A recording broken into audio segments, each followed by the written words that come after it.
Halo, apa kabar semua? Bersama saya dengan Egy Ahmad Bangun. Di sini saya akan menjelaskan tentang transformasi digital pada bisnis dan akuntansi. Nah, ini untuk menurunkan tugas eee, yaitu mata kuliah dari praktik akuntansi dan bisnis kontemporer ya. Yang dosen pengampunya adalah Bapak Abdurrahman, SEMMAK. Oke. Nah, apa itu transformasi digital? Transformasi digital adalah suatu proses pemanfaatan teknologi digital untuk membawa perubahan secara signifikan di berbagai aspek kehidupan. Nah, ini udah terasa ya di teman-teman transformasi digital, apalagi yang milenial atau misalnya baby boomer, di mana perubahan itu sangat cepat dan mudah dan juga praktis. Nah, transformasi digital ini merujuk pada cara teknologi mendukung revolusi bisnis dengan berbagai bidang, di antaranya menyokong dari internet, big data, dan sebagainya. Seperti itu. Nah, transformasi digital ini merujuk tadi yang saya sebutkan pada bidang teknologi, internet, big data, dan sebagainya ya. Jadi ini big data ini sangat dibutuhkan sekarang karena untuk menggait para konsumen-konsumen seperti itu. Lalu, transformasi digital dalam bisnis seperti apa sih? Nah, perubahan yang dibawa oleh teknologi dalam bisnis sangat besar. Di antaranya adalah peningkatan efisiensi operasional, kedua adalah pengambilan keputusan yang lebih baik. Biasanya ketika ada big data, pengambilan keputusan ini lebih cepat dan lebih baik dan lebih tepat sasaran biasanya. Dan yang ketiga adalah pengalaman pelanggan yang lebih baik. Dan keempat adalah inovasi produk dan layanan. Di mana kita bisa melihat kan, di mana era teknologi ini sangat cepat, di mana kita dulu ketika kita mau mesen makan, itu kan kita harus ngeluarin kendaraan dulu, kita keluar, terus kita eee, beli barangnya dulu terus balik ke rumah. Sekarang dengan klik-klik-klik saja, misalnya itu pesan antar, itu bisa datang langsung dan dia sudah ada tertera harganya berapa. Kalau dulu misalnya sebelum teknologi, itu lewat telepon tuh, biasanya cuma ada beberapa, gerai makanan yang dia mau bisa ngantar makanan. Seperti contohnya adalah Pizza Hut, terus ada KFC, itu kita harus telepon dulu tuh, baru kita pesan, seperti itu kan. Kalau di era teknologi seperti sekarang, kita bisa lihat nih makanannya seperti apa, menunya seperti apa, harganya berapa, terus ada diskon lagi kan. Nah, tinggal diklik pesan, kita transfer, bayar, baru datang makanan.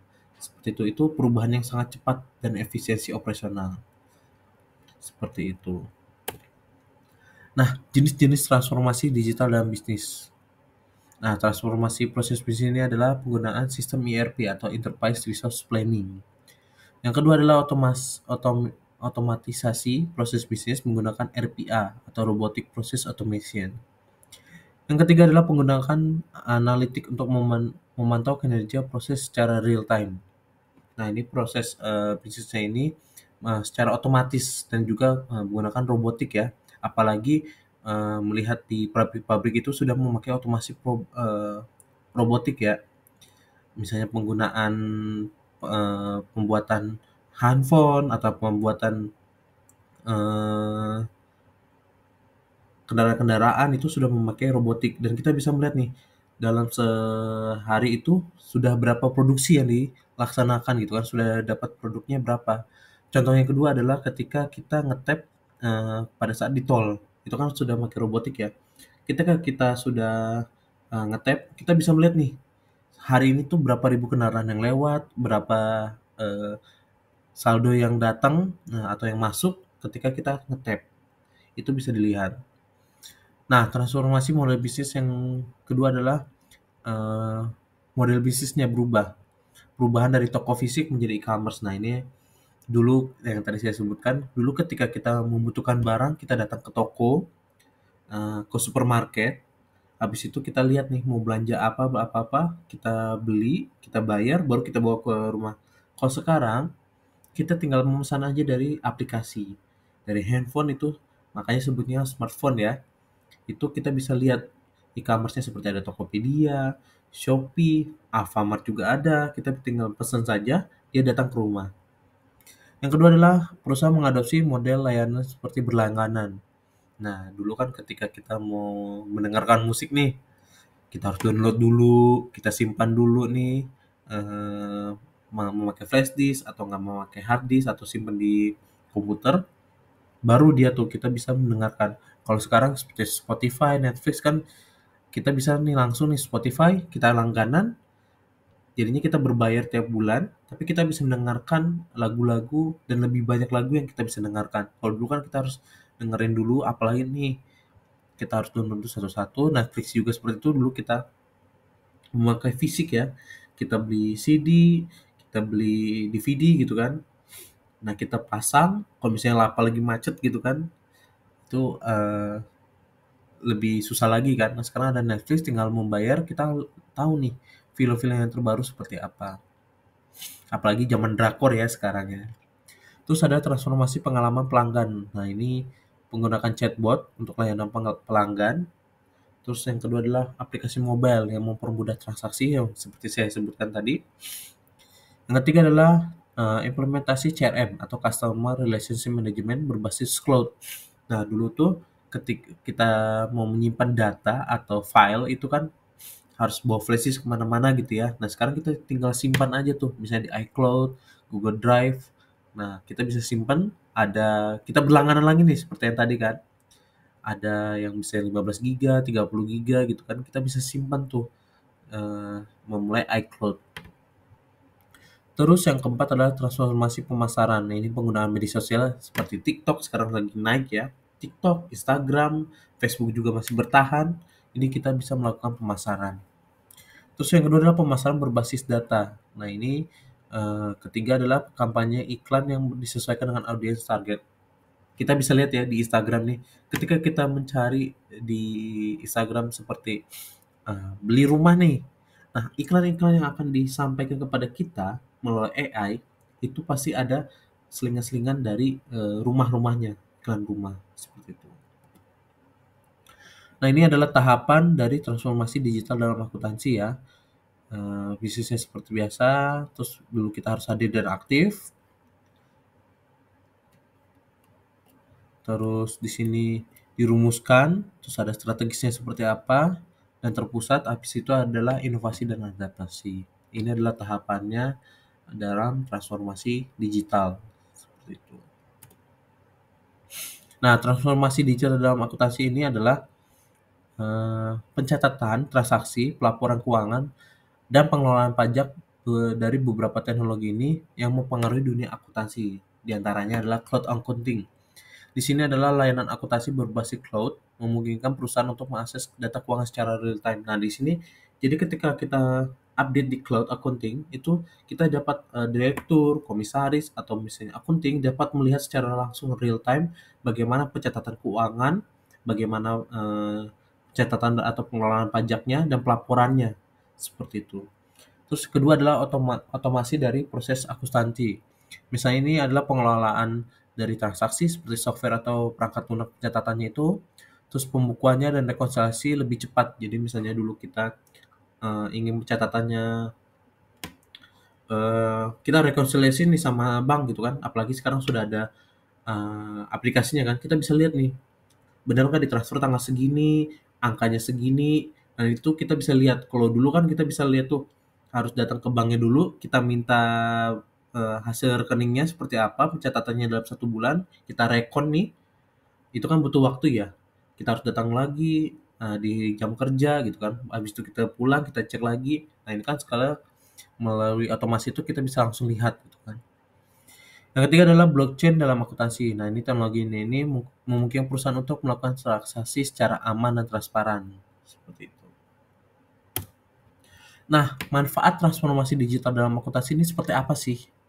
Ketika transformasi digital dalam akuntansi terdapat manfaat diantaranya adalah efisiensi dan penghematan waktu yang tadi saya sebutkan. Ketika kita rekon, kita tidak perlu datang langsung, kita bisa lihat secara mobile, bisa di web atau misalnya di aplikasinya seperti apa, tanggal berapa, hari apa, jam berapa, benar nggak transaksinya seperti itu, angkanya betul atau tidak, itu kan lebih hemat waktu. Terus akurasinya lebih tinggi, jadi tidak ada kesalahan pencatatan seperti itu. Terus transparansi dan keamanan. Nah, di sini bisa kita lihat bisa dilihat direktur, terus misalnya kepala dari bagian accounting-nya, kita bisa lihat nih transparansinya seperti apa. Yang keempat adalah pemantauan dari real time-nya. Kita bisa lihat nih, ketika dananya masuk, kita bisa langsung lihat nih, oh dananya sudah masuk. Kalau dulu kan kita harus cek dulu nih ke ATM, bener nggak nih datanya sudah, angkanya sudah masuk gitu kan.